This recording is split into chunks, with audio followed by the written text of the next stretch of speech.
This is the Clutch Picks Sports Betting Podcast. My name is Sheldon Alexander, and I'm joined as always by the Score's lead betting analyst, Mr. Matt Russell. And I got to say, we're still riding the wave. The wave continues. 10-6 week, which somehow is the worst week we've had of the season so far. I don't know. A 32-15-1 against the spread record. I'm going to say that again because it's not often I get to say something this outlandish. 32-15-1 against the spread record to start the season. I hope you've been along for the ride because it's been a whole lot of fun. Mr. Matt Russell, how are you doing, my dude? I'm doing well, man. I'm not even sure I have anything to do with that record at this point.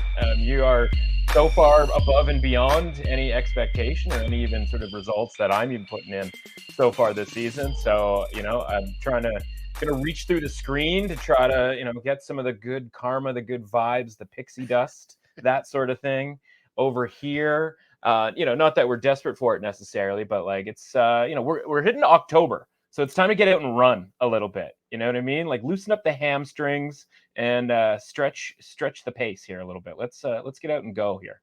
I can't lie to you. A lot of my thought process here is like, let's just keep padding a little bit, padding it up a little bit, because I call it the wave for a reason, right?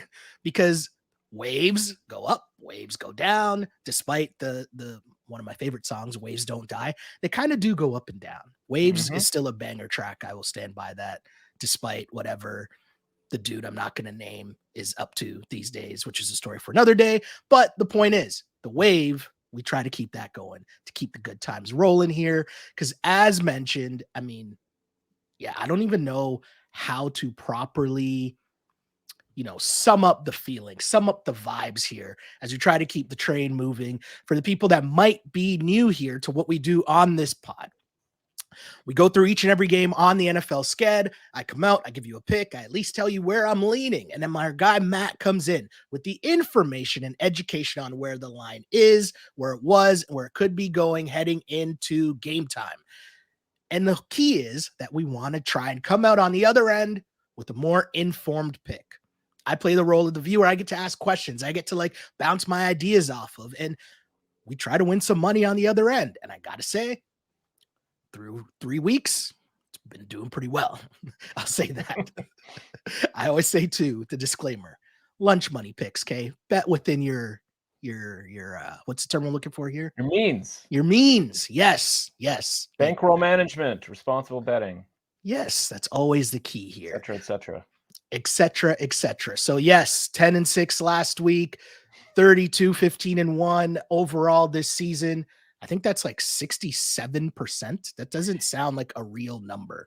Again, I gotta listen. I'm gonna enjoy it now. I'll say that. If you're wondering why I keep saying that, I'm gonna enjoy it now because I have the understanding that there will be a regression. But until then, we will continue to ride the wave, starting with, as always, Thursday night football. We got the Lions at the Packers. This is a tough one for me. Thursday night games I always find tough, but both teams coming in off feel-good wins. Packers with a massive comeback. Lions doing their thing, just steamrolling. But I really like the Packers. Like, you put me onto this from the start of the season. Hopefully people listen to our preview episode. You got me on the Packers, and they've done nothing to throw me off of that.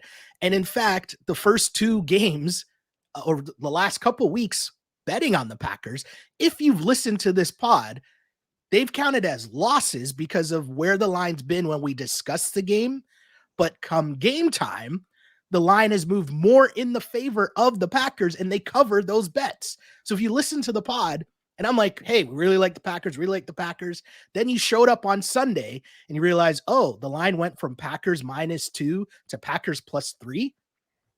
That counts as a win, a win for you in the bankroll, but a loss for me here on the pod. So we're in interesting times, but that's why we talk about the importance of listening to the conversation that we're having about each team. And this Packers team continues to roll. Jordan Love, you convinced me on that as well. I didn't know much about Jordan Love, but this is why we had these conversations. My guy's filled in and has done a good job, and that team is behind him. They've been dealing with a lot of injuries. I need you to tell me an update on the injury report. And also, could they have been cheating those guys and letting them sit out, knowing this Thursday game, divisional game was coming up? We shall discuss. But either way, almost a pick 'em. Lions -1, Packers at home. I'm going to ride that Packers wave and give me the Packers +1 in this one. Yeah, so it is important when we talk about those line moves to know why those line moves existed, right? Yes. Because both in those last two games, week 2 and week 3, where those line moves happened because we felt pretty good about the injury report early on in the week, and the line was based off the idea that the Packers were going to be we're going to be at full health or close to full health, and then by the time Sunday rolls around, it's like, oh, actually, none of those guys are playing. Right? Aaron Jones, Christian Watson, right? If you told me, before the season started that Christian Watson was going to miss the first 3 games, not sure I would have paid as much as I did for him in fantasy football, right? Like that was a bit of a surprise that it's kind of lingered the way that it has. Mm-hmm. And I think your point is well taken. And I would agree with it right up to the point where you're like, the game against the Saints, their first home game, like that is kind of an important game to win. So I don't know that they were necessarily holding those guys out for this game, but this is, as you mentioned, not your average Thursday night football game. This is a high leverage football game that both these teams should have had circled on their calendar for a long time, right? This isn't some of the stuff that we've actually had the last few weeks where it's like, Eagles, Vikings, I guess who's that an important game to, right? Other than the Vikings just like desperately trying to get a victory. Same thing last week, right? Like that was a made up football game with the Giants and the 49ers. Yeah. This is some real stuff here. This is one that I've had circled from before the season, right? So I can imagine that the Packers probably feel the same way. Obviously, having come off of last season where they get knocked out by the Lions, like whenever this game is going to be scheduled, they were going to have this circled. So, fundamentally, obviously I'm going to agree with you. And I say that obviously because you set it up with the fact that I've been talking about the Packers since before the season started, since actually March, when Aaron Rodgers got traded. There's an article over at The Score from back in March and talking less about the Jets' future, sort of concepts with Aaron Rodgers being on that team and more about how the Packers were going to kind of move on from him. And so, you watched the game the other day against the Saints, and they, obviously they don't score for the first, 3 quarters of the game, but there was a lot of really sort of creative plays that there was just something a little bit off to, kind of a fumble. There was a throwback sort of to Jordan Love where it kind of got fumbled around. And he kind of had a panic throw, but like the player was wide open that he was intending to throw the ball to. He just kind of had to get rid of the ball a little bit too quickly. And a couple of other, plays like that where it was like, man, they're really drawing some plays up that are getting guys wide open. And they just didn't necessarily connect on them. And then you look at LaFleur, and I don't know if we're going to get into, analytic town here in a little bit.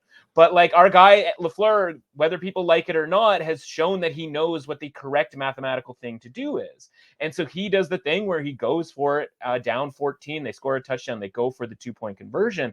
And guess what? That works. Now, I don't see the parade happening for him getting the analytic decision correct and it working, because we only ever, just absolutely slander the coach who goes for the analytically correct play and it doesn't work. But this guy, he's calling the right plays. He's calling creative offense, even without the Aaron Joneses and the Christian Watsons of the world. And now you look at the injury reports, right? And there's a tweet out that said that some of the players are kind of letting it slip that Aaron Jones and Christian Watson are going to be back, like accidentally, like telling the media that they're going to be back. They've started to say like they are very hopeful that these guys are going to be back. I don't know how deep it's going to go as far as the Bakhtiaris and some of the other guys who are banged up. Obviously, Jair Alexander would be really nice to have. But when it comes to an offensive standpoint here, where you're going to have to match up with the Lions, who again, like they got their own injury issues, right? There's a bunch of questionables right next to their offensive line on the depth chart. So, we focus a little bit more on the Packers, who, by the way, are 2-1 with all of these injury issues and having beaten the Saints. Again, the Saints, you look at the score and it's 17-0. You're like, oh, geez, this is brutal. It's like, well, one of those is a punt return touchdown, right? Which again is not something that you can rely on both for and against, right? So this isn't that complicated because I've been on I'm on the Packers for the division. I'm on the Packers for them to make the playoffs. I'm on Matt LaFleur to win Coach of the Year. And that's, this is why, because this game is essentially a pick'em, is a coin toss game that could go either way. Now, this is in Green Bay, and the Lions are -1 here. So that sort of implies that if it were in Detroit, it would be -4. And I'll tell you what, I'd be on the Packers +4 if that were the case. I think these two teams are equally matched. If once they get a clean bill of health here for the Packers, based on sort of my rating system, that we talk about all the time, like based on the closing lines from last week that have the Packers injured, a 1.5 point spread, a 1 point spread, I have a minus 1.2 for Detroit. That makes sense. But the Green Bay Packers, the healthy version of the Green Bay Packers, I have much higher. I think this game, by the time these guys get announced in, might flip the favorite. Now, that's not some huge thing, right? Like if Green Bay is -1, what does that really change, right? Hopefully, probably not all that much. But, the point is here, if you can get a little plus money on the money line here, I think Green Bay is worth it, because I don't know that they're going to be plus money on the money line by the time the game kicks off on Thursday night. All right. So it sounds like we like the Packers here heading into Thursday night. And again, pay attention to the line movement and where that could be going, because that's a nice key way to pick up some value whenever you're listening to this as well. We're going to keep things moving here with the game that's not too exciting, but we're talking about it this early because it'll be early, bright and early for us here in North America because it's in London. Falcons at the Jags.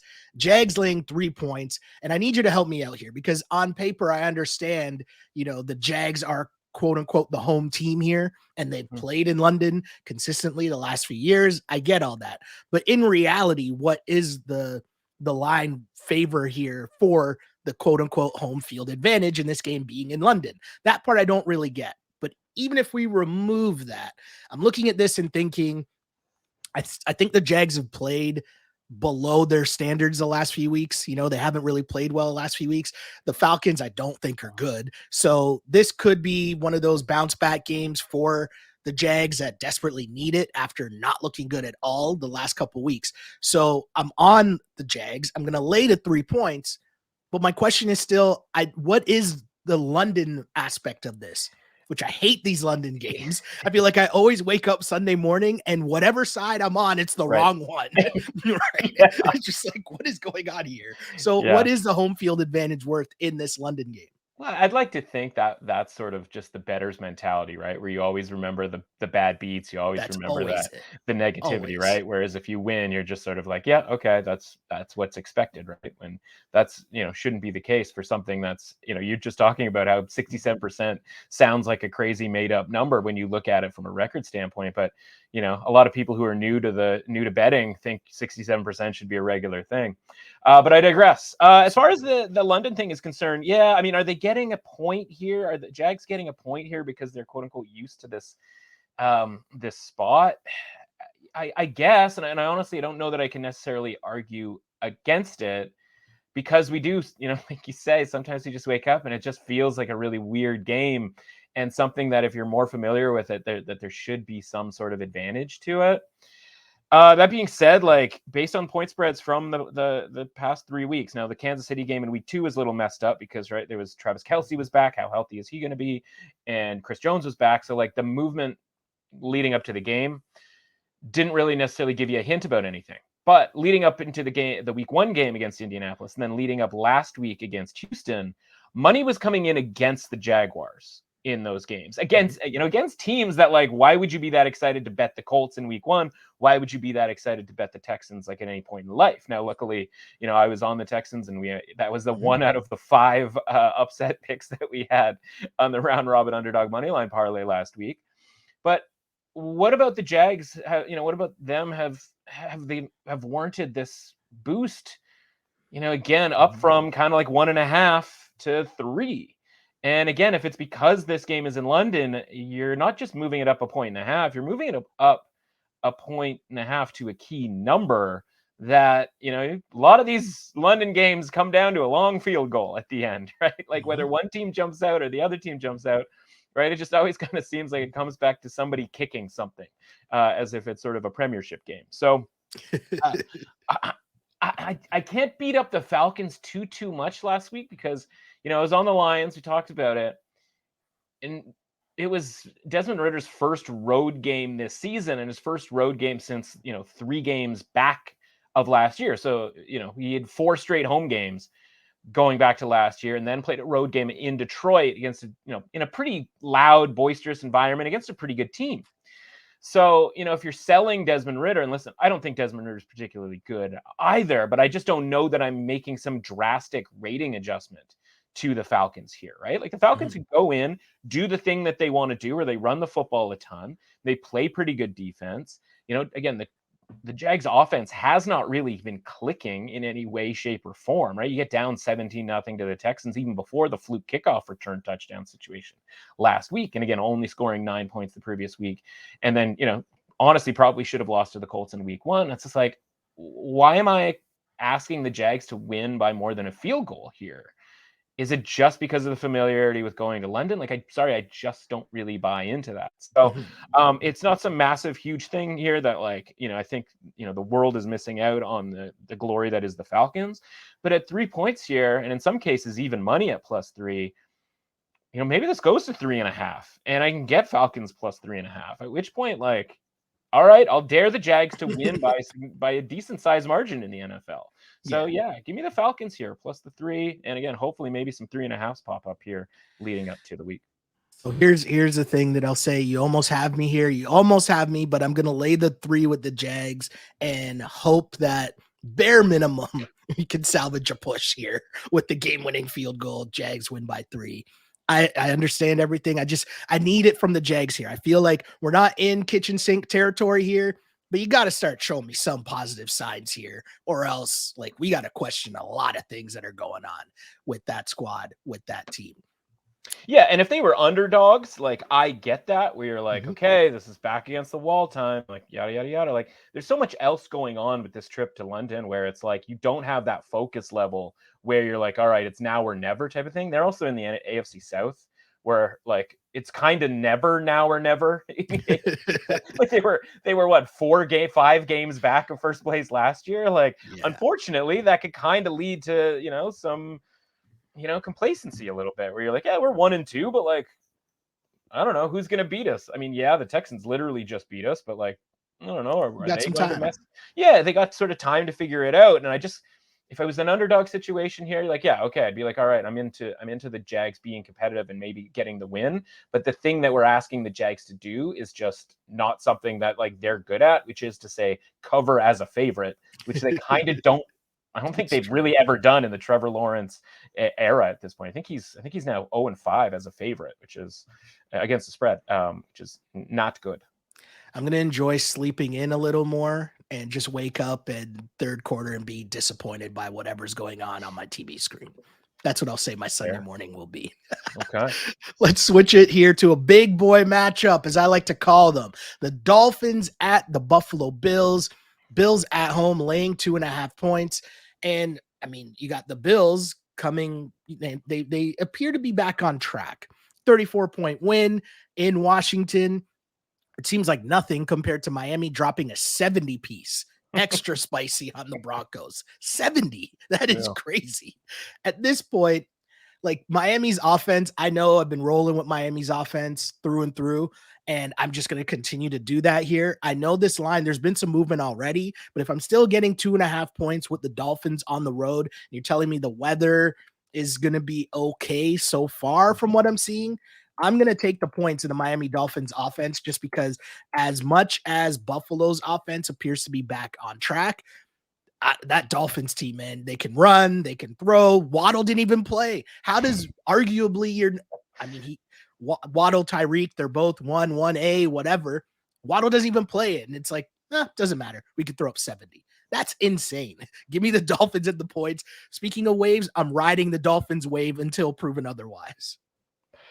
Yeah, and I don't think you're going to be alone, man, because if this one just kind of feels like we are getting waltzed right into something. Oh, definitely. And I'm not a big, like, bet splits, percentage guy, like, in any way, shape, or form.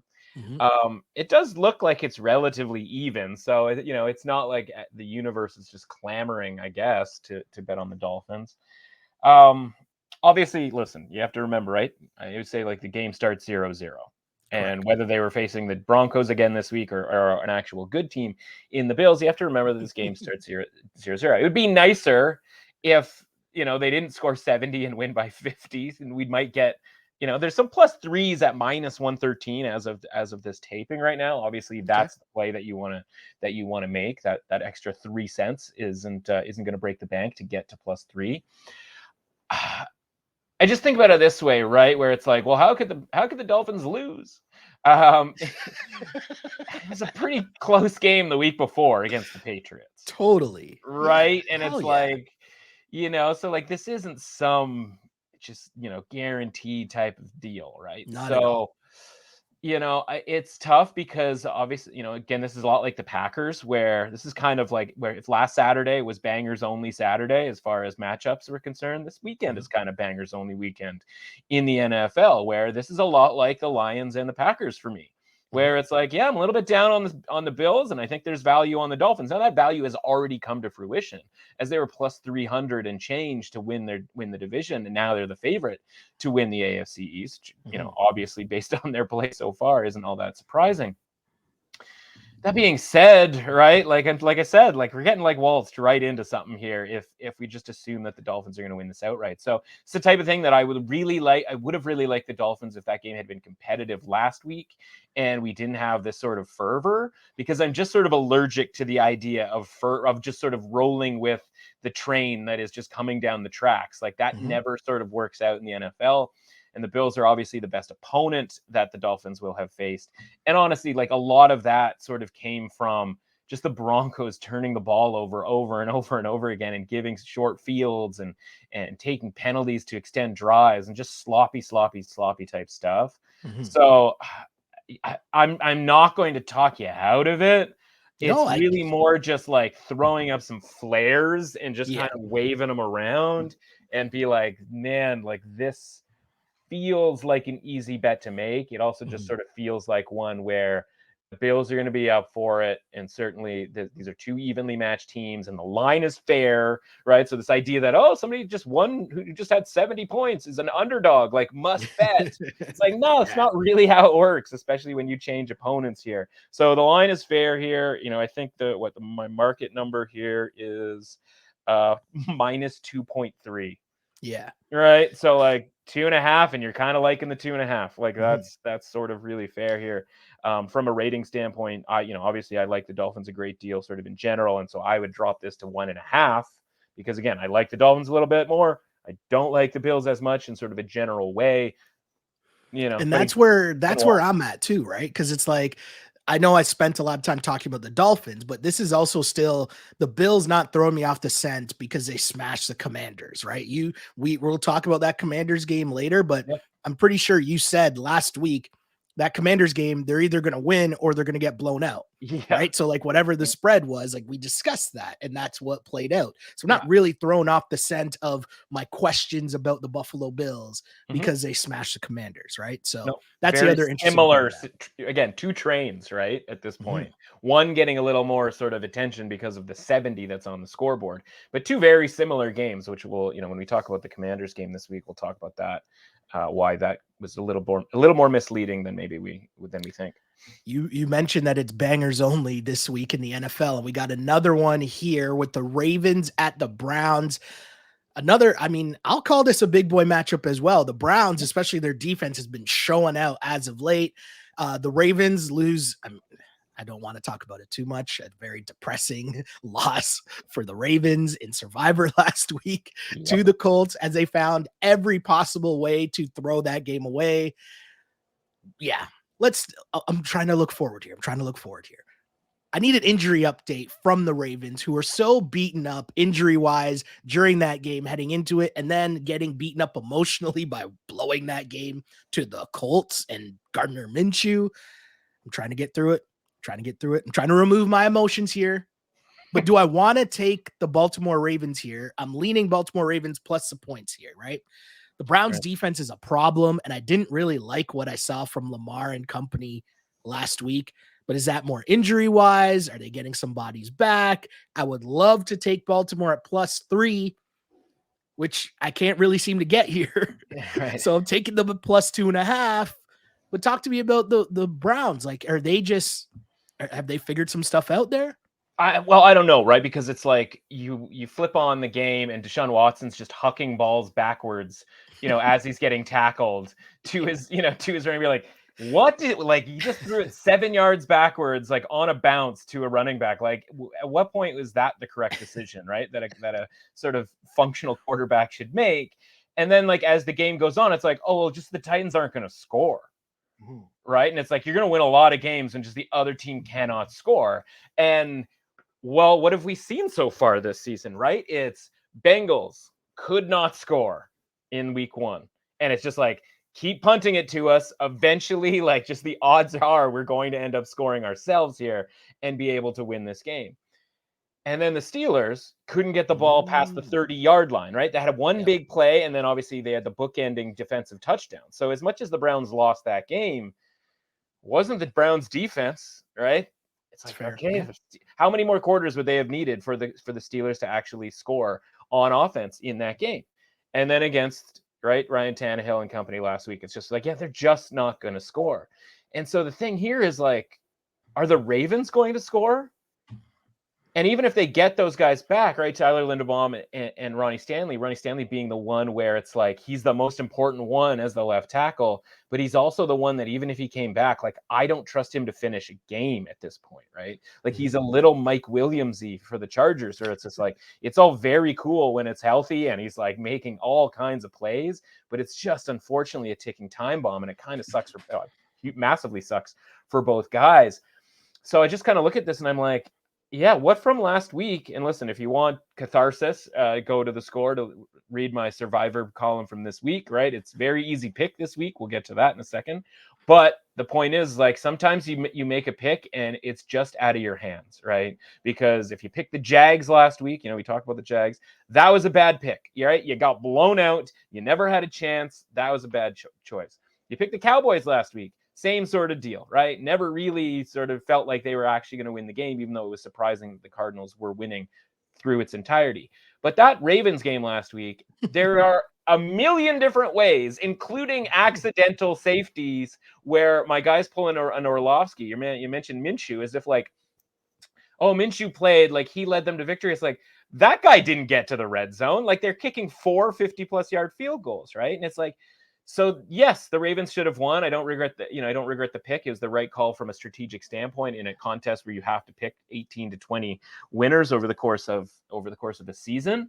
But when you're watching it and you're just going, how many times do the Ravens, the thing that they can control is converting one first down when they're around midfield, or like trying to stretch the deep, take one shot to some of their speed guys, right? You don't need Odell Beckham to be able to take a shot to Zay Flowers or Devin Duvernay or one of those guys, right? Now, yeah, the ball hits Isaiah Likely in the chest. That would have converted a first down. That would have likely sealed the deal for the Ravens, because I think anything inside of 61 yards for a field goal for Tucker probably would have been a make, right? Unfortunately, 61 was just a little bit too far. And so all of that is fine, but it's like, are the Browns going to be that bad as the Colts were, in that, like, are they going to never basically get inside the 40-yard line or the 30-yard line? Yeah. As much as I don't really think all that much of the miscreant, obviously, and Jerome Ford was disappointing as far as like not being able to step right into the shoes of Nick Chubb,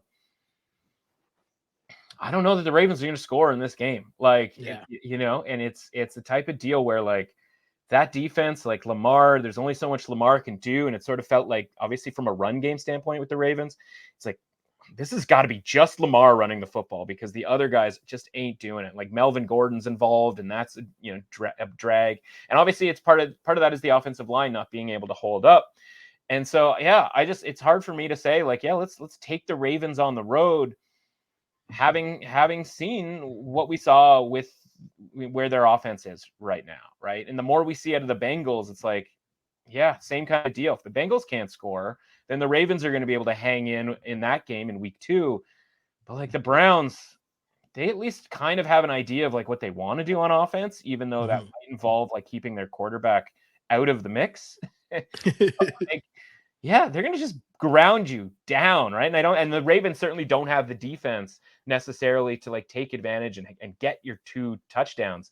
You might need, that's the sad thing, you might need 2 defensive touchdowns to beat the Browns at this point this year. And like outside of the Steelers, I don't think that's going to happen. So yeah, this is definitely a tough one. And I got to be honest and say that this whole division, I just don't have a really good read right now, because it's such a like, Joe Burrow, we saw him hobbling around, so who knows what their value is, and we'll get to that game soon for sure. But also with the injuries to the Ravens, like, I don't know what to make of that. You mentioned Nick Chubb. There's just a lot going on here. And I'm kind of going to one of my old school things here where it's a divisional matchup. And again, I'd love to take the Ravens at +3 for obvious reasons, but not being able to get that number, I'm still going to take the points in what could be a cold and sloppy, ugly game here between the Ravens and Browns. I don't really like it, but that's what we're on, my friend. We're going to go with the Patriots and the Cowboys. Cowboys at home laying the 7 points. And I don't want to overreact to the Cowboys losing big to Arizona. I'm trying not to overreact to that. But Dak looked really, really shaky. Whatever the game plan was that Arizona had for them on both sides of the ball was correct. So you know who's probably watching that, trying to steal a little bit of something off of that? Yeah, man's Bill Belichick. Sprinkling a little of that where they didn't look great either against Zach Wilson and the Jets last week, barely beating them. But still, 7 points is a bit too much for my liking here. For that reason, I got to be on the New England Patriots. Give me the +7 in Dallas. I do fear the bounce back. This might be what we described earlier, where it's like the Patriots either win this game or Dallas blows them out. Yeah, that's fair. And yeah, it feels like we're a little like 1 week late-ish on fading the Cowboys because again, when we talk about team ratings, right? And I don't usually do this because I know that, listen, people get all uppity about like the idea of the look ahead line as if like, listen, most people, frankly, like listening to this, and I would even include us in all of this, like you probably shouldn't be betting more than a place will allow you to bet on the look ahead line anyway, right?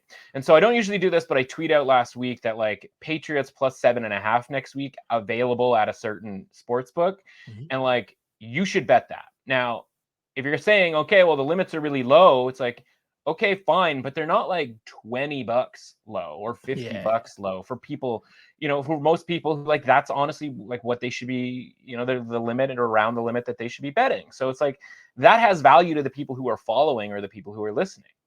That being said, like now it's +7. We could see some +6.5 here. So the sort of train has left the station when it comes to Patriots, getting the kind of value that we were sort of hoping for.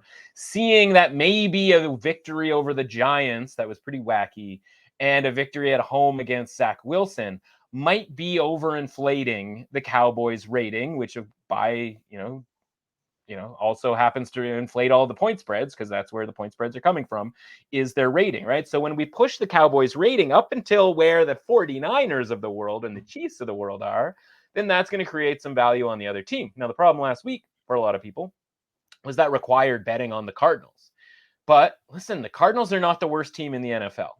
And I don't even think they're like in the worst 3 teams in the NFL, right? And that's the sort of thing that we have to suss out when it comes to like teams that we're willing to bet on. So if you were willing to bet on the Cardinals from the jump, you're 3-0 against the spread this year because they haven't been the worst team in the league. And they're getting a little bit better every week. We sort of talked about that when it comes to Josh Dobbs. So now they play. So now what happened in that game, right? It's like, well, the Cowboys were able to run the football against the Cardinals, but they weren't able to stop the run at all. And they got into the red zone, and I think they were 1 for 5 in the red zone. And so you look at it and you go, okay, well, can the Patriots do that? Can they stop the Cowboys in the red zone? And can they run the football against the Cowboys? And like, I kind of think they can do both, right? Like that was sort of their game plan against the Dolphins, right? Again, kind of like keep everything in front. Like let's play some red zone football and see what happens as far as like who's going to win this game. And so I think you're gonna get a lot of field goals in this game because I think the Cowboys are going to have some success driving on the Patriots. But I think the Patriots are going to be good in the red zone. I think the Cowboys are going to be not so good in the red zone because I think you're going to get that sort of double coverage or sort of rolled coverage over to CD Lamb, etc. And so this might be that like 20-17 type of a game. And so when it's a 20-17, 20 to 13 type of a game here, then yeah, the Patriots do look pretty attractive at a touchdown. And so, already grabbed the 7.5, adding some +7 this week. And honestly, from just a pure value standpoint with a +250 money line price tag, I'll take some of the Patriots there as well. Because, again, if the best thing that you've seen from the Cowboys, I mean, find me 3 better teams to start your season with than the Giants, Jets, and Cardinals at this point, right? Like that's the cushiest schedule imaginable, and they're only 2-1. So like, what's the fear that I'm supposed to have with the Cowboys? Even though I'm high on them sort of long term, and obviously the pieces I think are there. Obviously, since we last spoke, the Trey Diggs injury happened, which is not ideal in any way, shape, or form. And they also had a banged up offensive line that I don't think necessarily is going to be completely healed and completely good to go this Sunday. And again, the difference being here, right? Like, are we backing them in like a, +2.5 matchup against the Eagles or the 49ers, which like I might be interested in doing next week when the Cowboys play the 49ers? Or are we backing them to like take a lead and stretch it out when they couldn't stop James Conner and Josh Dobbs from running all over them last week? Like that to me is something of a concern. And you mentioned Bill Belichick and company over there, like, Bill O'Brien, like they're going to look and see what the Cardinals did well. I imagine there's going to be a handoff play a la the Rondale Moore play that went, for a touchdown. I imagine the Patriots are going to deploy, that type of motion into the game plan. So yeah, I think this is going to be a bit of a slugfest, and I'm taking the +7 with you. Yeah, super excited to see how that plays out as well. And if we're talking about coaching matchups, Bill Belichick versus your man's Mike McCarthy, I think we know what side I'm going to be rolling on most often than not. Sure. Switching gears here to the Bengals, 2.5-point favorites in Tennessee. Is it just me, or am I seeing a lot more 2.5-point spreads and threes? Like, is that a new trend this season or something? Like, what's going on here? I think what that is the sort of realization or the acceptance of the idea that home field advantage ain't what it used to be. And so like you'd even hear last year people talking about like, and 3 points for home field, and like you and I for the last like 3-4 years have been like, it's not, no one's giving 3 points for home field advantage. Like at best, like, and we're talking about the craziest environments or the sort of, the heat in Miami, the elevation in Denver in the early on the season, like those types of things. Like at best it's 2.5. The average home field advantage right now is like 1.75, right? So like that's the starting point for home field advantage. And so when that's the starting point for home field advantage, instead of 2.5 or 3, then you have a harder time getting to 3 with evenly matched, evenly rated teams. And in the NFL, the further we go here, eventually we're going to have every team be, 9-8 or 8-9, because all these teams are, I shouldn't say all these teams, because there's obviously teams at the top, teams at the bottom, but that big middle is only getting that the middle right now might have 24 teams, right? There might be 4 good teams, there might be 4 terrible teams, and the middle, especially with the Bengals now being something of a, mystery. Yeah, which is what I want to get to here, right? Because it's like we talked about it again. Another important lesson here: listening to the pod, listening to that conversation. We talked about that Bengals line on Monday night being at 2.5, and the chances of Joe Burrow sitting out with them staring down an 0-3 start to the season in that division. He was probably going to try to gut that one out, and he did, and they won. Cool. But how do we take that moving forward? They didn't look that good, right, on offense. I know that Chase, who fantasy owners like myself, very happy to see, but they didn't look that good overall as an offense. And I feel like, as we just talked about Bill Belichick sitting back and watching, his boy Mike Vrabel was going to sit around and watch what happened as well, and not let a hobbled Joe Burrow sort of just sit back and pick them apart. You kind of figure out what they can and cannot do offensively as long as he's still hobbled. I'm trusting in that. The thing that has me worried here, I'm going with the home dogs. Give me the Titans and the points, going with the home dogs and Vrabel and all that fun stuff. The thing that has me worried, though, Ryan Tannehill and this offense. As soon as I'm ready to be like, okay, they look all right, he still looks serviceable, cool, they do the exact opposite of that. So that has me nervous here. So I want to take the points with Tennessee at home and against a hobbled Joe Burrow. Give me the points for sure, +2.5. But talk to me here about what's going on with the offense and Tannehill, and can Vrabel do anything with that? Yeah, well, it's funny, right? So you go, okay, is he going to play? Is he not going to play? And like backup has to be better. And you're like, who's the backup? You're like Jake Browning. You're like, oh, okay, probably not. And if you're the Bengals, you're sitting there going like, okay, if we play Jake Browning, he's going to want to, we're going to have to run the ball. We're going to have to sort of, get everybody involved. We're going to have to run plays. If we play Joe Burrow, we can say, hey, Joe, can you just throw the ball to Jamar Chase over and over and over again. You know what I mean? It's like he has a better chance of getting Jamar Chase like moved around to places where for 60 minutes they can confuse the Rams just enough to throw the ball to Chase. And it's like if there was an MVP of the game, it's Jamar Chase, for him just being like, all right, I'm almost like, it's almost like you're treating Jamar Chase like a running back, where it's like, you're getting 20 carries today, my man. Like, we're throwing them to you, those carries, but like you're going to be getting beat up here. And like the Rams aren't going to be ready for it because Joe Burrow's at least still out there. And we have to respect the idea of like T. Higgins being a thing and like anybody else sort of being a thing. When in reality, like it's kind of just Jamar Chase is the only guy who's going to be sort of a legitimate problem here, right? When you'll mix in some Mixon, but you're going to have, a lot of Jamar Chase. So you're right? Like on a short week now, one, obviously, like I don't know that the calf is getting any better on a short week with travel to Tennessee.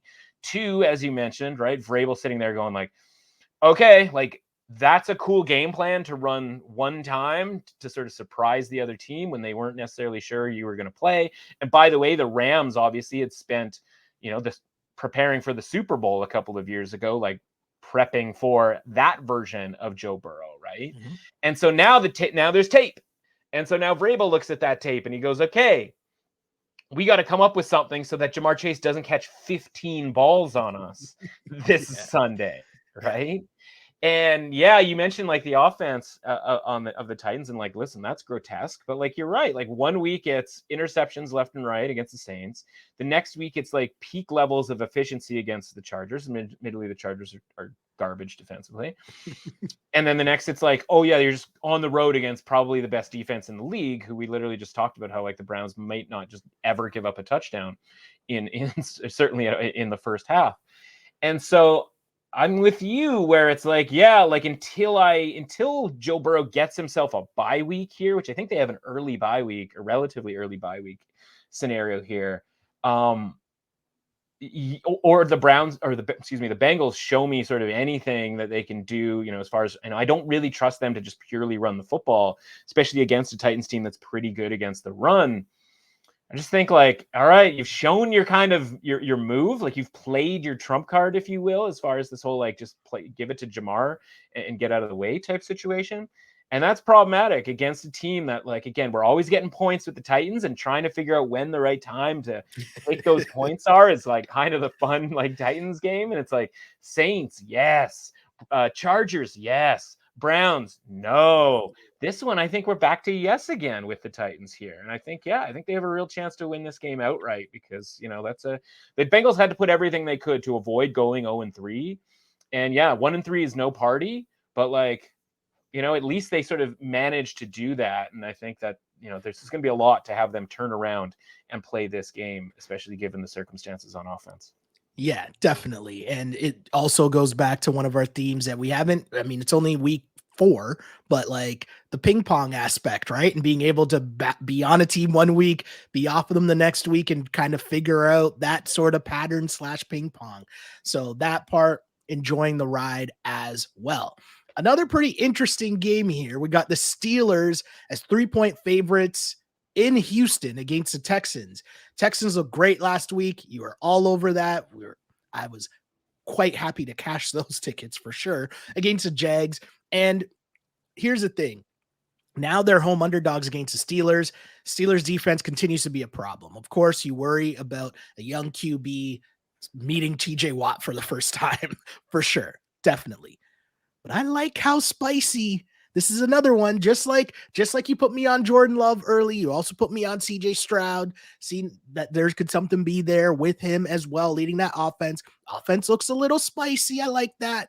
And I love my guy DeMeco Ryans from the Niners pedigree, in charge of that whole team. And most importantly, obviously he's going to have an eye on that defense. Steelers offense still hasn't shown me much. You know what I mean? They looked a little bit better for sure. We still don't fear that. So it's 3-point dogs. I like that. This seems like a just classic, like home dogs. I want to be on it. I'm going to be on it. Give me Houston plus the points. And I hope that you will agree with me, but I'm looking at your face right now and it doesn't seem like that's the case. It's not. Like, I get it from a point. So here's what happened, right? So normally, you have these ratings, right? And I actually should just quickly mention, getting back to the Bengals really quickly, like the point spread that has them favored by 2.5 points. Okay, let's put it this way. The point spread that had them as only 3-point or 2.5 point to 3-point favorites against the Rams at home. The Rams are a below average team. They've always been rated as a below average team. You throw in a 1.5, maybe 2 for home field advantage on a Monday night. That tells me that the Bengals were allegedly just a barely, maybe even not quite average football team. A road spread of 2.5 for the Bengals means that now all of a sudden we have shot the Bengals right back up to 60, 65, that kind of range where the Bengals have basically lived for the last year and a half. So I say that as it pertains to this game, with regards to the ratings, is that last week we had a similar situation on Sunday Night Football, but it wasn't as sort of dramatic or obvious because there wasn't like an injury issue, right?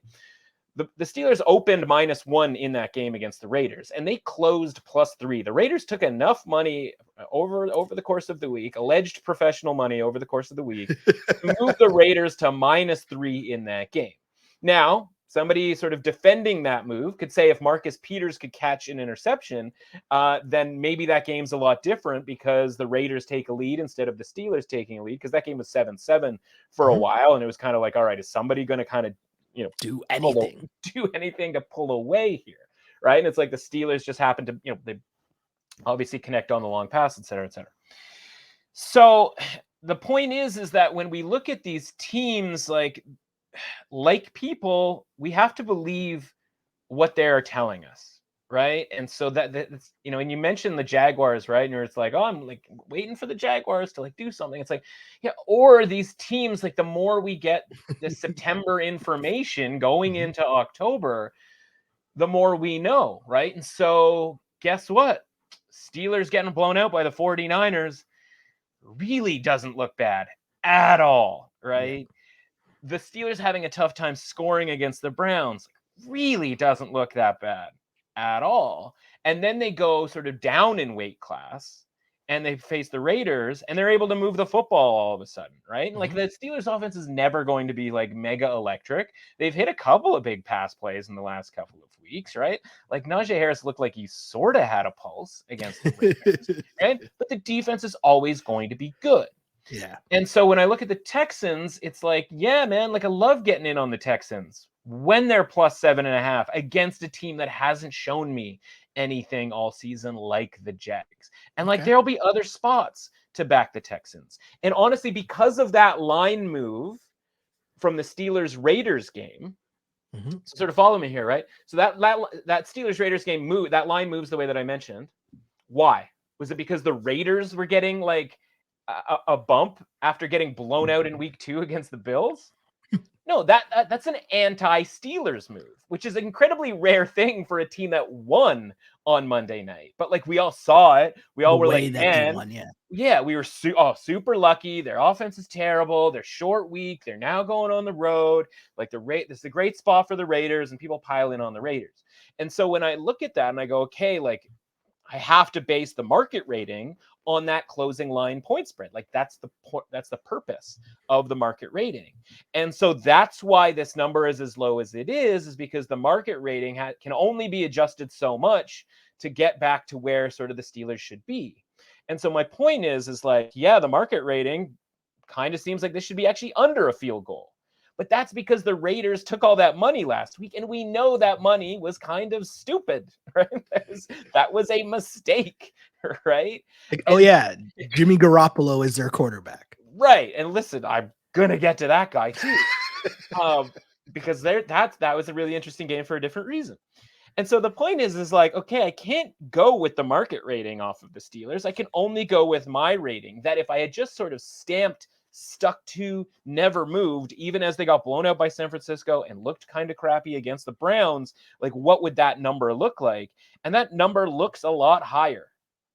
And that's the thing, right? And it's like, okay, well, am I going to get excited because Houston went and beat the Jags?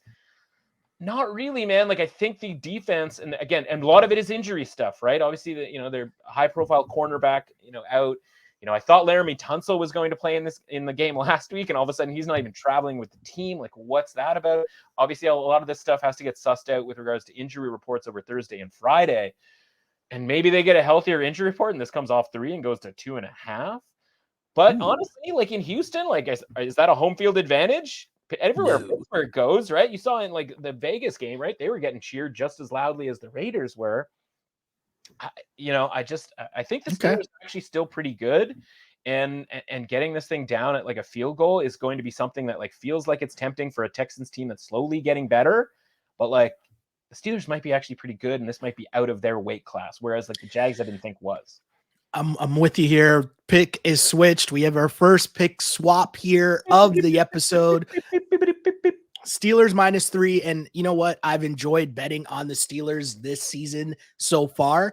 And it's because you're trusting in defense. No matter what, defense travels, any weather, any seed, any place, any, doesn't Against matter. a rookie quarterback.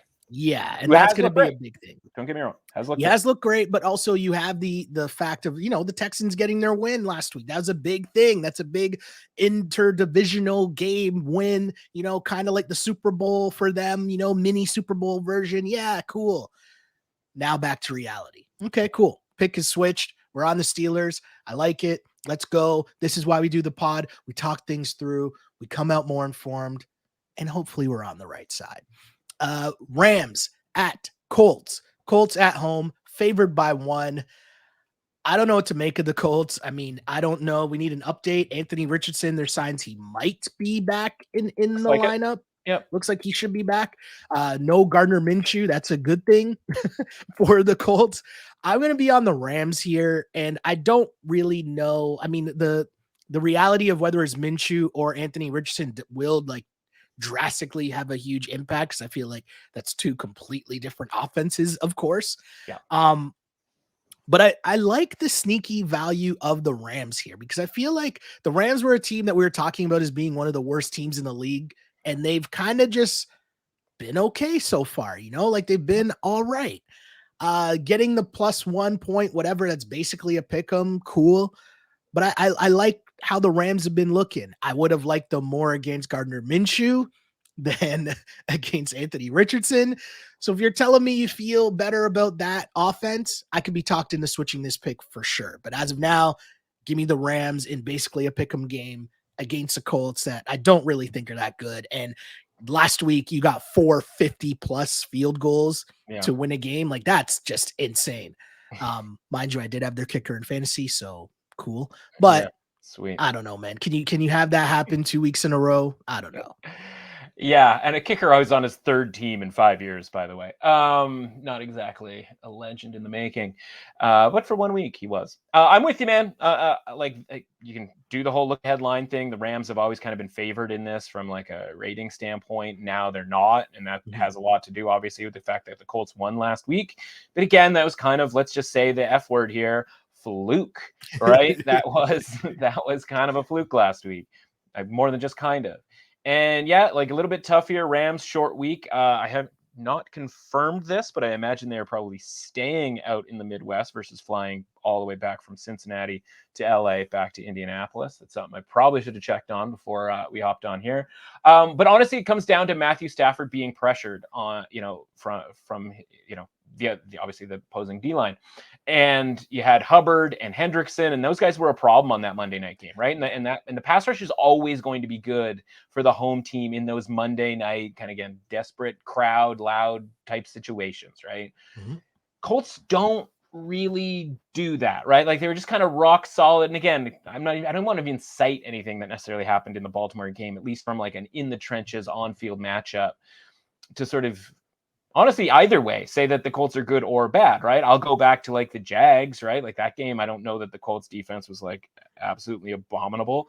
And the Colts got that early lead against the Texans and kind of never looked back in that game either. So, this idea like, wait a second, the Colts are 2-1. Like, all right, I guess they need to be favored against a Rams team that, again, I don't really think is all that bad, because going to Cincinnati, a Super Bowl contender, and playing the 49ers relatively close in both cases. Like, both games are like, pretty close right up until the end, until the fourth quarter, when both teams kind of got up 2 scores. I don't really hate both of those losses, Mhm. right? So yeah, I think Matthew Stafford will be able to sort of sit back and do a lot more and be a lot more comfortable offensively in this game. And so I'm with you. I think I mean, the wrong team might be favored by percentage points here, but if the implication here is that the Rams are kind of like 54% chance to win, and I think the Colts are 54% chance to win, I think the Rams are a 54% chance to win. That gives me sort of an 8% swing in value, if you will. So when you're talking about quote unquote value, yeah, I think the Rams are more likely to win a game that they are not lined to more likely win. So give me the Rams. I like it. I like it. We'll keep it moving here as we move on to the BUCS and the Saints. Saints home favorites at laying 3 points.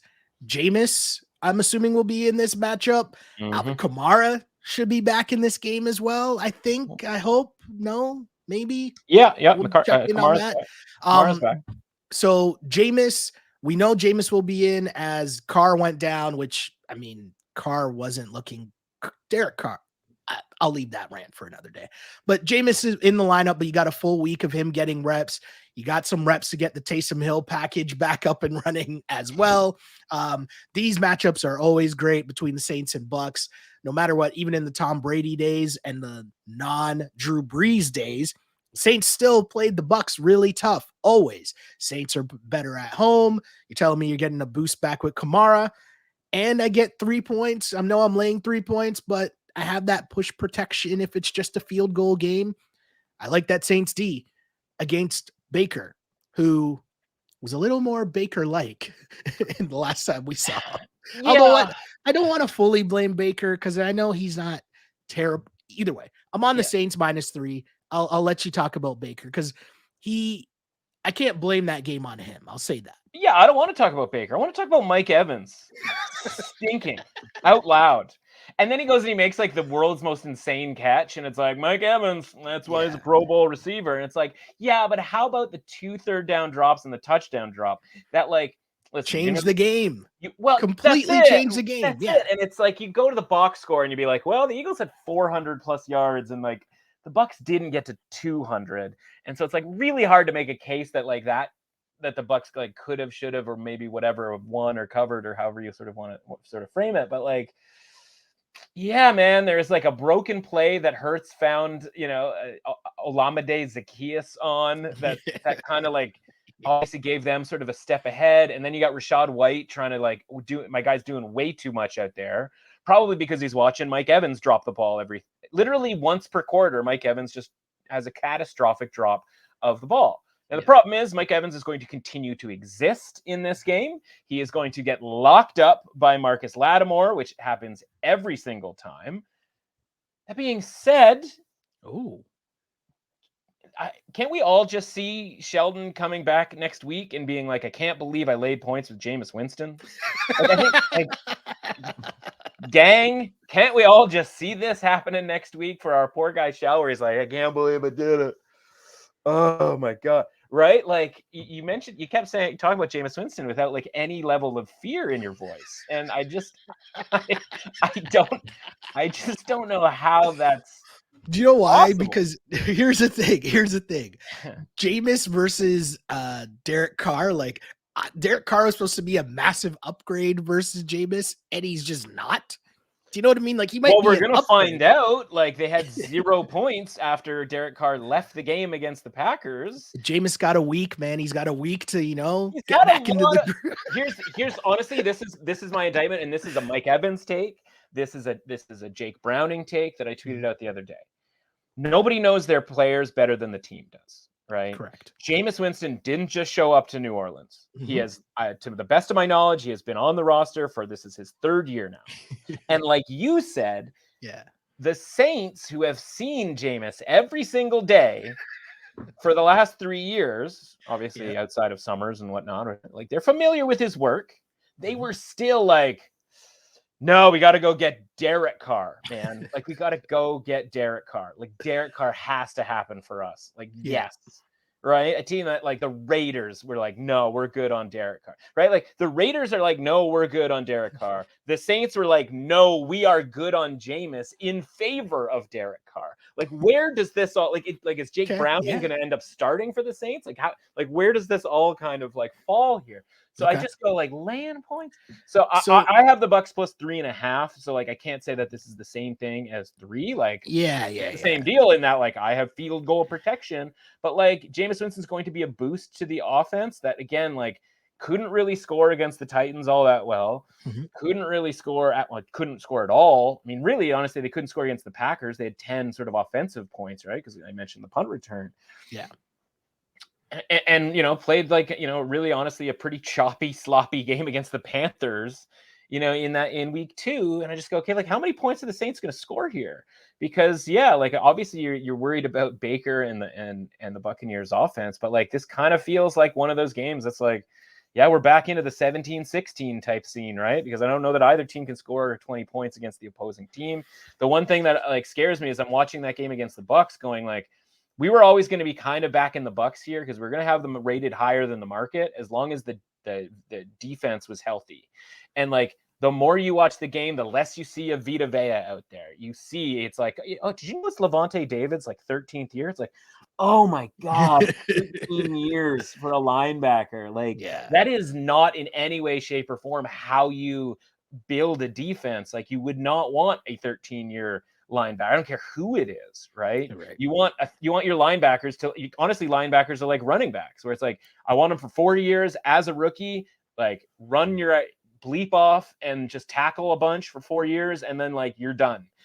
Not year 13 where like my guy, Devin White picks a pass off and can't like, he ran right out of bounds. Yeah. He can't be bothered to like, run, like even attempt to like, I mean, is he looking at Jalen Hurts and was like, I don't want any of that smoke? Like, how sad is that, right? And so I just I'm like, yeah, even Shaq Barrett, you're like, Shaq Barrett's been in the league for how long? And it's, you just go like, man, like the time is ticking with regards to like the Bucs defense here. So, I mean, I know this is just sort of thrilling analysis as far as like stomping on the table for no bet here, but like, yeah, give me the Bucs because honestly, I don't know that the Saints should be favored by 3 against anybody with a pulse. And I think like maybe the pulse is like faint at this point, but I think it still exists for the Bucs. I'm gonna be honest. The only reason I'm really on the Saints here laying the points is because I feel like I'm tongue in cheek with talking about Jameis for sure, but like the reality is a week of Jameis, just hand off the ball, dump it to Kamara. We'll have Taysom Hill in the red zone and bring out all our Taysom Hill plays and all that fun stuff and figure some stuff out there and squeak out a win by a field goal. That's where we're riding here. It's not anything like, oh, Jameis air attack revenge game against the Bucs. That's not where I'm going here. But I'll stay on the Saints, laying the 3 points, and not really too confident in it. I'll be honest. We'll go to the Commanders, who are at the Eagles. Eagles favored by 8. And this is a lot of points, I know. And again, much like the Buffalo Bills, I'm kind of, how do I phrase this? I'm kind of waiting for them to like fit into who they're supposed to be or who I'm told they're supposed to be. So maybe I'm kind of still hedging and waiting on that. The Eagles 8 points seems like a lot to me against the Commanders team that I'm not overreacting to them getting blown out last week. Commanders played the Eagles tough last year. If I'm not mistaken, didn't they beat the Eagles last year? Game last year, yes, in Philadelphia. So we will discuss that for sure. But yeah, that's just where I'm at. Too many points. Give me +8 for sure in a divisional matchup where these teams always play each other tough.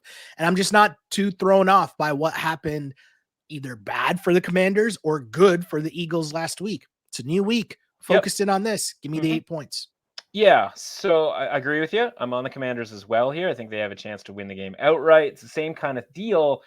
It's what happened in that game. First of all, we just talked about obviously the Tampa and Philadelphia game, right? And the idea that like, yes, Philadelphia ended up sort of box score dominating Tampa, but like it always just kind of felt like Tampa was allowing the Eagles to get to 3rd and push, right? And when you allow the Eagles to get to 3rd and push, they do the push play. No one can stop it. And you're like, oh God, I guess we're doing, another play, right? And so you end up with 75 offensive plays. Yeah. the Commanders were kind of like doing their bet. Were the best team to kind of stop that last year against the Eagles. And their first game that they played was early in the season. I think it was week 1, if not week 2. And it was like we hadn't seen the Eagles like bomb it down the field offense just yet. And we hadn't seen the, the tush push thing that, obviously we have seen a lot of since then. Whereas the Commanders now, they have the defensive line and they're like, okay, like we know that stuff is coming. We just have to, obviously they're prepared for it. They have the talent, the Daron Paynes of the world in the middle of the line. And so I'm like, okay, if you don't have the tush push thing, and like again, something's missing with the play calling with regards to Jalen Hurts. We hit the under on him on his rushing yards because he's not getting loose when it comes to running the football. Mm-hmm. And I just look at it and I go, like, I think the Commanders can hang in this game. And they obviously got blown out last week because they turned the ball over 5 times against the Bills. The Eagles haven't necessarily just been turning teams over, in a way that I'm going to expect the Commanders to get, turn the ball over 5 times. I think you're going to get a bounce back game from Sam Howell, a little bit better ball security, if you will, from the team in general. And yeah, I think this game ends up being pretty close, and I think the Commanders have a chance to win.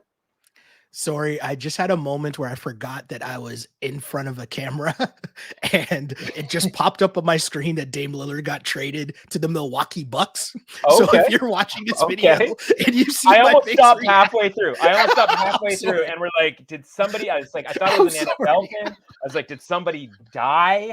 Like, I apologize. Are you going to tell me like Jalen Hurts is out for the year and I'm going to do the spiel and you're going to be like, oh, by the way, Jalen Hurts broke his foot today and whatever. And I should have known it was an NBA thing, and I should have known it was Dame Lillard. And obviously, it's not the Raptors, so you would have, probably been like waving your shirt over your head. No, I knew he wasn't going to the Raptors. I was not fooled by that for 1 second, but I apologize because I realized in the moment I just started getting all these text messages just saying Dame, but it didn't say Raptors, so I knew it wasn't that. So I was like, oh, okay, cool. He finally went to Miami, and then someone said Milwaukee. I'm like, wait, what? Sorry, if you're listening to the podcast, you now have reason to go watch the podcast on YouTube in the 104-minute mark, something along those lines. So. I'm apologizing to you though because I was like, did something just happen? I'm sorry, man. I apologize, but live podding. That's what happens here, or live to tape podding. I guess people that's what can it's now called. timestamp the time that we actually do this podcast. So right. Now when we say as of Wednesday afternoon, we're not lying. We're not past posting things from on Thursday morning. Wow. No, we saved the cheating of when people record stuff to the TikTokers making pics. Nice. Story for another day. Don't mean to slander them too much, but maybe I do. Raiders at the Chargers. Chargers laying 5.5 points here at home. I don't know where that came from all of a sudden, but I guess Dame got me right. Dame, Oakland's own. Oakland used to be the Raiders. I guess that's where we're going here. Segways. On my toes. Raiders at the Chargers. Chargers laying 5.5 points, and the Raiders against the Steelers. We talked about it. Jimmy G, but as we move it forward to this week, he's in concussion protocol. Is that still a thing? Yeah. Protocol. The Chargers won the most Chargers game possible, and I know we've said that about 20 times in the history of us doing this pod, but this actually might have been the most Chargers game I've ever seen that they won against the Minnesota Vikings. Now they're laying 5.5 points in a divisional game. I can't believe I'm laying the points. I'm going to need you to talk me out of laying the points because my thought here is just that the Raiders are that bad. And like, if Jimmy Garoppolo, whatever's behind Jimmy Garoppolo can't be much better than Jimmy Garoppolo, but this Vegas zone always has me scared. So if I'm picking a side here, I can't believe I'm saying this, but I'm laying the points with the Chargers. Please talk me out of this. I'd love to know who the quarterback is going to be before I decide whether I'm talking you in, out, up, or down on any of this, right? But like, we don't know. I'll put it this way. We talked about this last week, right? Like, once you go in concussion protocol, like, it becomes really difficult for you to play the next week. Yeah. And if that's the case, then the Raiders have to play someone else. And if that someone else is Brian Hoyer, I'm out, as you like to say, and for that reason, I'm out. And I don't mean I'm even out like I have to bet the Chargers, because Chargers laying points, hard pass. I'll tell you what, if it comes down that Aiden O'Connell is involved in this game and we can get like a +6, Okay. I'm here for some Aiden O'Connell +6. Aiden O'Connell can ball. Purdue quarterback, rookie, played in the Big Ten championship game against Michigan last year. Like, he has been in games where the talent was on the other side, and he's been able to sort of, be sufficient. And Devontae Adams is an animal out there, and I don't know that the Chargers can do anything to sort of stop him. So, yeah, never, ever, ever, ever lay the Chargers, and that's just like a general rule, let alone this game.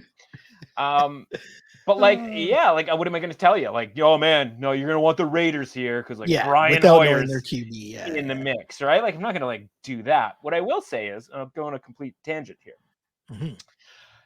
I really enjoy, I enjoy analytics or, discussion and like people getting in an uproar about guys going for field goals or not going for field goals or this, that, or whatever, right?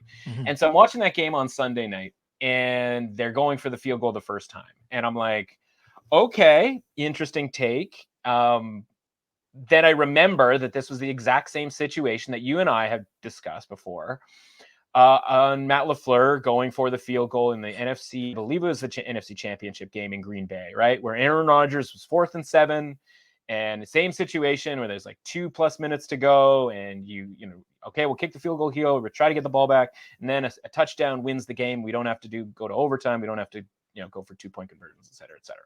And I'm like, oh, it's the exact same situation. Then you go online, you hear, you see the tweets from the analytic people being like, yeah, it's they have a 20-something% chance of winning if they go for it here. They also have the exact same % chance of winning if they kick the field goal. It is literally dealer's choice at that point. Then the penalty comes and they get the automatic first down and they get closer to the end zone, and it's not 4th and 6, it's 4th and 4, I believe it was. And they kick it again. And I said to my buddy who was over, I'm like, I feel like the analytics are not going to like that one, right? And then sure enough, the tweet comes out and it's like, okay, they were a 15% chance if they go for it and a 10% chance if they don't. And it's like, yeah, okay. So they gave up 5% win probability by kicking that field goal. And so the people who are angry about that field goal are correct in being angry in that field goal. But the problem is, there's too many problems here. Problem number 1, the people were going to be angry about the first field goal, even though that was a sort of even analytical decision. And it was just up to the coach on which route he wanted to take, right? It's like when you look to see how do I get from place A to place B, it gives you 2 routes. Both of them are 45 minutes. And you go, what do I feel like? Street, back road, driving, or do I want to take the highway? Both of them are going to get me there in 45 minutes. That is up to me. But we never really got that argument because Josh McDaniels he knows enough about the analytics that kicking a field goal somewhere in there is like an option. But he doesn't know enough or have somebody there to tell him that the second time he tried it was the wrong one. You know what I mean? It's like he's aware of the analytics. He just doesn't know how to use the analytics. Right? Exactly. And it's like, how do you get to that space? Because I'm almost more into like the Mike Tomlin, where like he has no idea what the analytics say, and he's just going to go on his own gut, than I am somebody having the analytics department, but like they either have a bad analytics department or he just doesn't. He's just so locked into like, I'm going to be analytics guy and kick the field goal here. Yeah. Now, the third problem I have is with you people. And when I say you people, I just mean kind of everybody, right? Because everyone's argument when the Packers kicked the field goal instead of going for it on 4th down was, well, they've got Aaron Rodgers. You got a Hall of Fame quarterback. It's Aaron Rodgers. You got to go. I'd rather Aaron Rodgers on 4th and 7. It was Aaron Rodgers, Aaron Rodgers, Aaron Rodgers. Nobody played the other hand here. And nobody said it's Jimmy G. You got to kick the field goal. Why? Right? Like all of a sudden the Aaron Rodgers, the quarterback element where trust your quarterback, which was like the cornerstone of everybody's argument. Yeah. All of a sudden that went out the window because if Aaron Rodgers is your argument for going for it back, 2-3 years ago, whenever that was, then Jimmy G has to be your argument for not going for it, because you and I know Jimmy G stinks, and it probably wasn't going to go great if they went for it. And so that's, it's just so funny that it's like we can make the argument and then leave out the whole crux, the key point of the argument being who the quarterback is that's involved in all of this. So got a lot of problems with everybody. Josh McDaniels blowing it when it comes to the analytics thing. Well, everybody else forgetting about Jimmy G being a guy you don't want to trust in any sort of key moment, and all that other stuff. Yeah, I mean, a great analytics breakdown there, and a perfect scenario to break that all down, because it was sort of the talk of the weekend. You hear when people blow it or it doesn't go as people think that it should, but when the success happens, it's not as loud, for sure. Brandon Staley probably gets fired if the Vikings score a touchdown after he goes for it on 4th and 1. Doesn't get it because, by the way, they run the most Charger play possible, essentially a fullback dive right into the middle of a line on 4th and 1 instead of letting Justin Herbert cook. And we thought the change in offensive coordinator was going to be the difference there, but it's not. They're still dusting off the same playbook that they've been using for years on 4th and 1. And by the way, like, they don't get it. And so, Brandon Staley, he probably gets fired, and then they actually get an interception in the end zone. They win the game, and all's fine, and nobody's talking about it. And we get to yell at Josh McDaniel, which again, he screwed it up too. So it's just everybody just gets to pick and choose who gets yelled at on any given week. When all of these guys, by the way, are going for it on 4th down the way that Staley used to 2 years ago, and everybody thought it was, heresy. And now all of a sudden it's like, everybody just kind of does it, and you live with the consequences. But anyway, we're getting there as a society. And we are getting to the Cards at the Niners. Niners laying 14 points at home. That caught me off guard there because it's a lot of points. I don't really get it. The Niners are good. I'm a Niners fan, as you know. I like betting on the Niners, laid them at double digits last week, which was very iffy, but I can't lay them with 14 points against the Cardinals in this situation. The one thing that I will say, the reason for that as well, is Brock Purdy, as much as the love affair is there are a lot of moments when you watch closely, my guy's a little shaky. There's some like shakiness there where some things that you need to be touchdowns turn into field goals. And we're talking about covering 2 touchdown spreads. Sure. I need those to be touchdowns and not field goals. That has me a little iffy. That's before we get to the Cards, who, if I'm betting a team to lose by more than 2 touchdowns, I need to know that team is like trash, like super trash, and their quarterback can't do anything. Their defense can't do anything. And I don't think that that's the Cardinals. So I don't really understand this line either, but I don't know. Break it down for me, because I'm on the Cards plus 14. Yeah. So the funny thing about this line is, right, like, it was 12.5 for Dallas on the road last week. Mm-hmm. And if Dallas is going to be 12.5 on the road against the Cardinals, how are the 49ers only 14 at home? Okay. Do you know what I mean?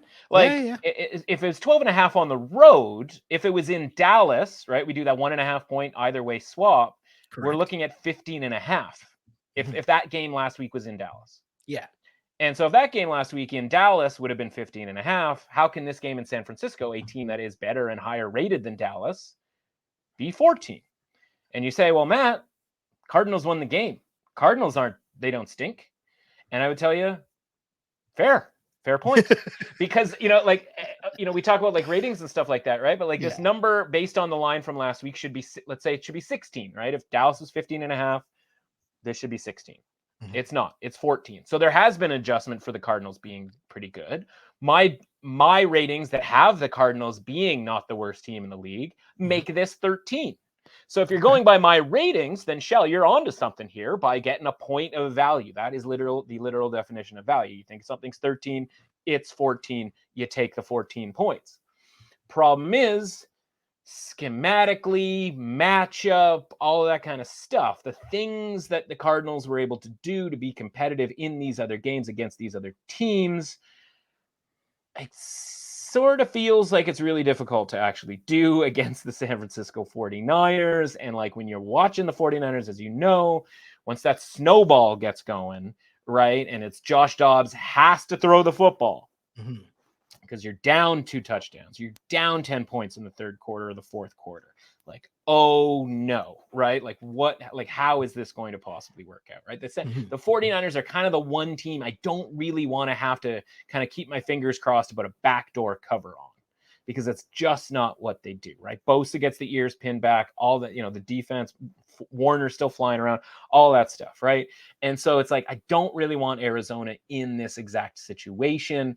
And because I think, the premise of this and, the idea of ratings and sort of just kind of committing to the idea that like no one game should sort of change your outlook on a team. It's like, I kind of think if I had to, and listen, you don't have to bet on anything, which is awesome. So I'm probably not going to bet on this game, but like if I had to, I would bet on San Francisco. And if people are interested in betting the Cardinals and this number gets pulled down under 14, then I am going to bet on San Francisco minus 13.5.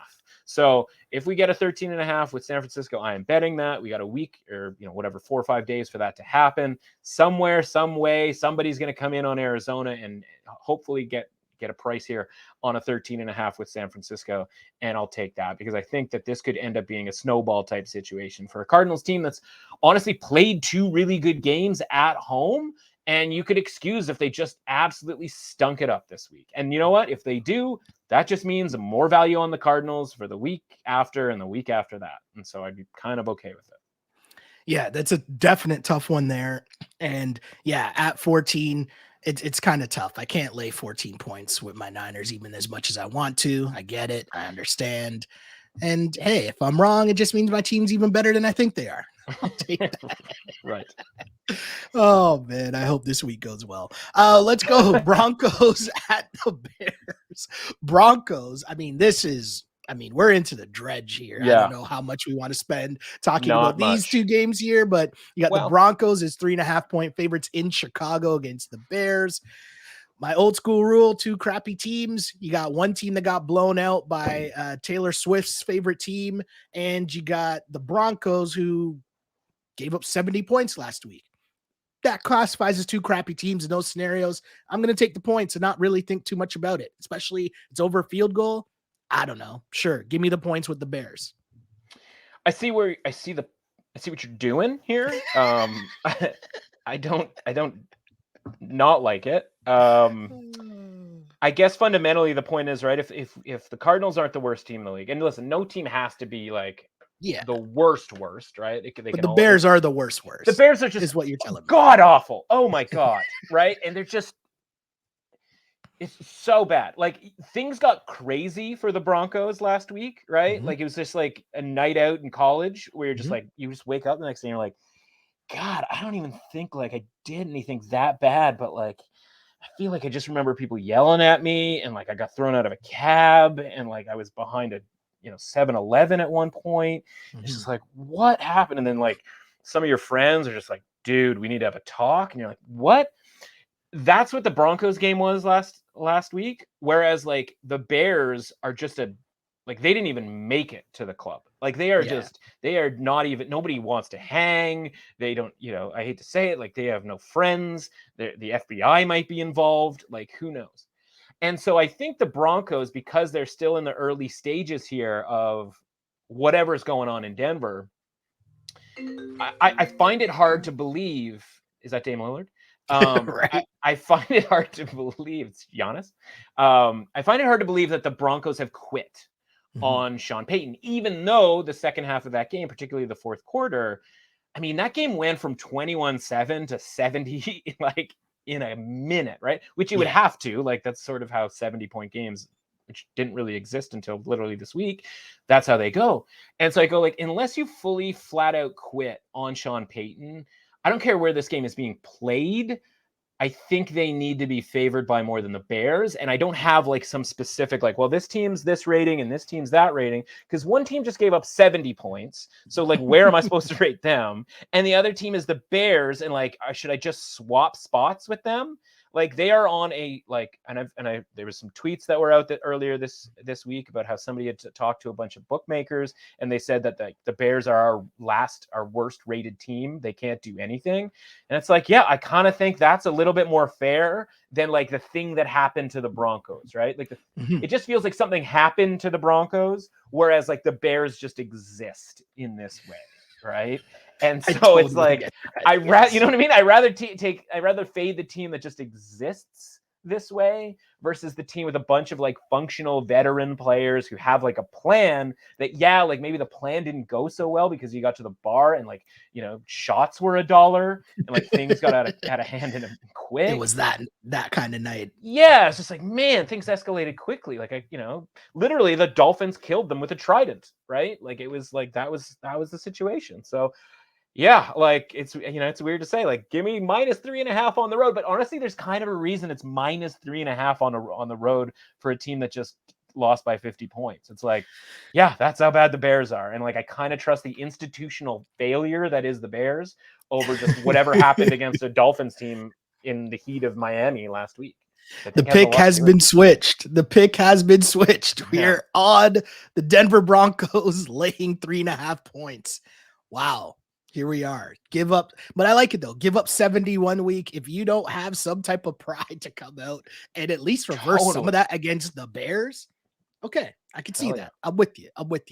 Let's keep going here. Another game. Don't really need to spend that much time on this one either here. Okay. We got the Vikings at the Panthers, and Panthers are 3.5 point home dogs here. And I feel like, correct me if I'm wrong here, you're going to talk me into this exact same thing here that we just did with the Broncos.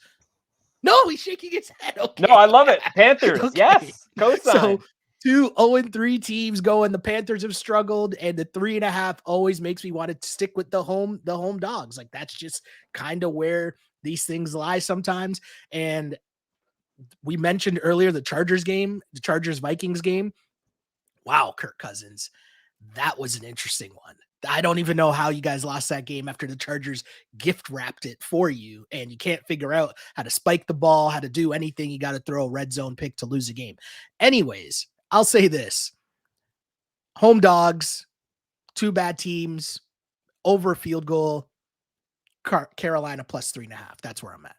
That's totally fair. Listen, if this podcast lasts any longer, you might get a text saying Kirk Cousins got traded to the Jets, because we need to get this bet in now, because that might happen at any given time. And if that happens, like Panthers for days here against whatever quarterback the Vikings might roll out.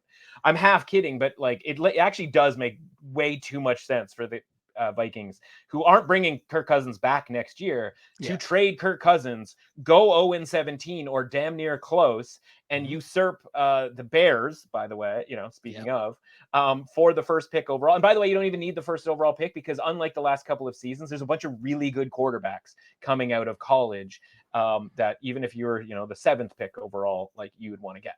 So it makes too much sense for Kirk Cousins to like bounce on out of here. And then, I mean, God help Justin Jefferson if that's the case. More importantly, this is more about the Panthers, right? I don't know how many people were watching Panthers Seattle yesterday, or Sunday, but if you go back, fire up your old Game Pass there, watch the condensed game, or watch the full game if you really hate your life, but watch the condensed game, little 40-minute job, and picture that game. But every time the Panthers false start because of the noise in Seattle, just imagine they didn't. And if you do that, the Panthers actually look somewhat functional with Andy Dalton running the offense. The problem was they couldn't have nice things, and every time anything and Pete Carroll's chewing the gum, and he's given he can't even get the fist pump, like anything other than just kind of like a sidewinder job, because he's 75 years old. And listen, I should be so lucky when I'm 75. Sometimes I feel like I already am. But yeah, I mean, take that away and then just put Carolina with Andy Dalton running that offense. I know that that sounds like I'm saying it sarcastically or negatively, but it's certainly better than it has been with Bryce Young.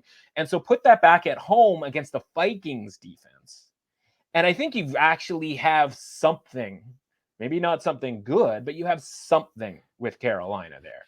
And I think Carolina's defense is good enough that like they can hold the Vikings, which will get, you know, they're going to get their explosive plays. But as you mentioned, right, they're going to turn the ball over. Alexander Mattison is not it. He's good for one fumble a game. Kirk Cousins is good for one interception per game. And if that's the case and this turns around and you're getting the Vikings minus 3.5 on the road, like hard pass, right? Again, so like as much as like I'm saying it's about the Panthers, it's also about fading the Vikings here. Let's grab plus 3.5 like the second you hear this, because again, who knows? Kirk Cousins could be traded between now and the time that this runs, and certainly now, but then between now and the time that this game actually is played. So yeah, Panthers plus 3.5 money line as well. Let's move on to Sunday Night Football. Chiefs 9.5-point favorites in New York against the aforementioned Jets. This line, I'm guessing, I feel like this should be juiced up even more if we know the Chiefs lines are juiced, because nothing I saw from Zach Wilson and company shows me that they should be anything less than double-digit dogs against the Chiefs, who the Chiefs have a really good defense. I still stand by that. So Zach Wilson, yeah, I don't know what's going on there. They got to make a move. And who did I see they brought into their room? Stidham? No, they wish they would. Who was it? Kill a man in cold blood for Stidham. This is your man Trevor Siemian. Sorry, I messed up the backup QBs whose names start with S. My bad. My apologies. My apologies. I didn't mean to offend the Stidham family like that. Point remains, Zach Wilson will still be in the mix here before the full-on, like you could just see this playing out. Chiefs roll easy, huge embarrassment for the Jets on a Sunday night in front of the world, and then that's the end of Zach Wilson. As long as this is below 10, give me the Chiefs at 9.5 points. I'll take that. Yeah, and that's a great picture you're painting, and I would agree with you entirely. I am terrified if I make this bet right now that any human being other than Zach Wilson plays quarterback for the Jets in this game. Yeah, because you could see he's just shook.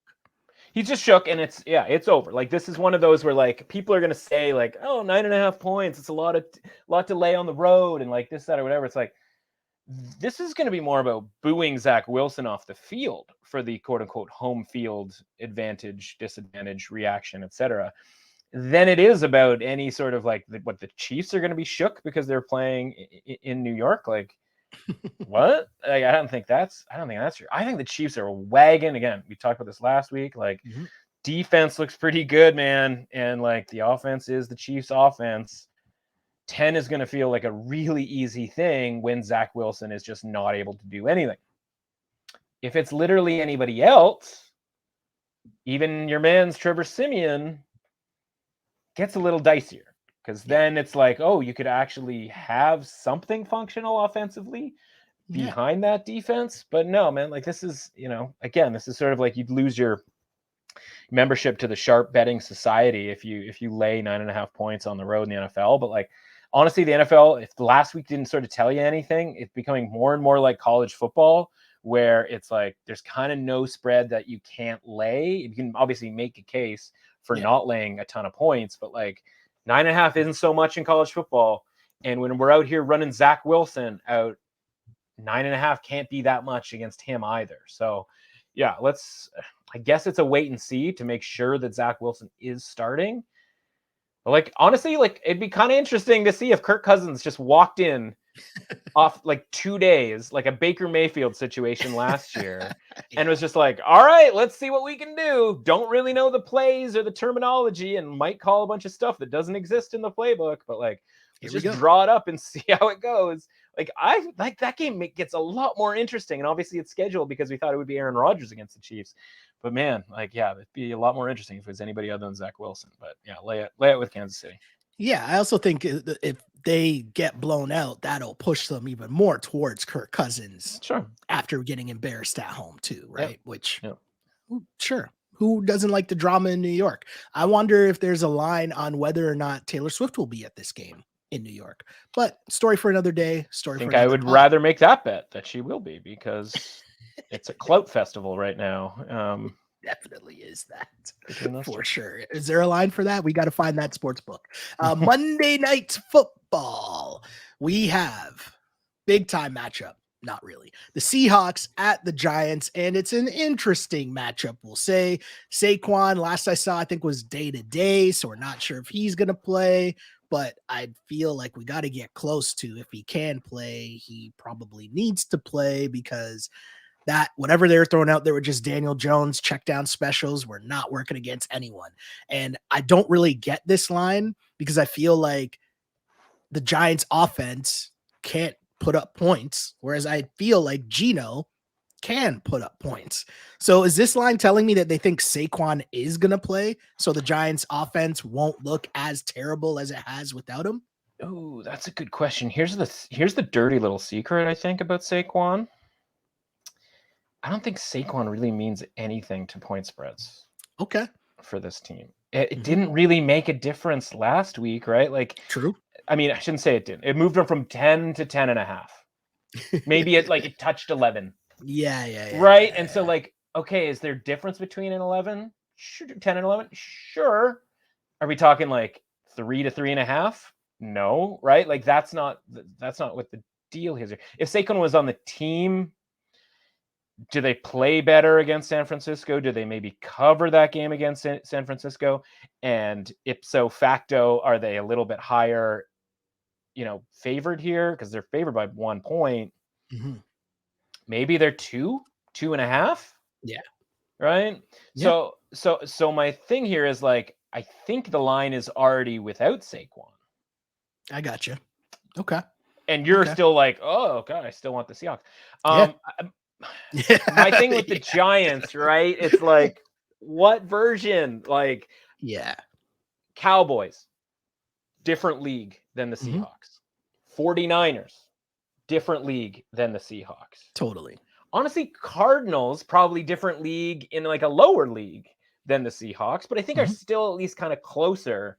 Like, I think the Cardinals are closer to the Seahawks than like the Seahawks are to the 49ers or the Cowboys. So when you said like, Daniel Jones against anybody, I don't necessarily think that's true. I think there are some teams that Daniel Jones and that Giants offense as a whole can move the ball against. I think the Seahawks are one of those offenses or defenses, excuse me, because, like, honestly, they gave up a lot of yardage up until the point where they kept false starting to the Panthers last week.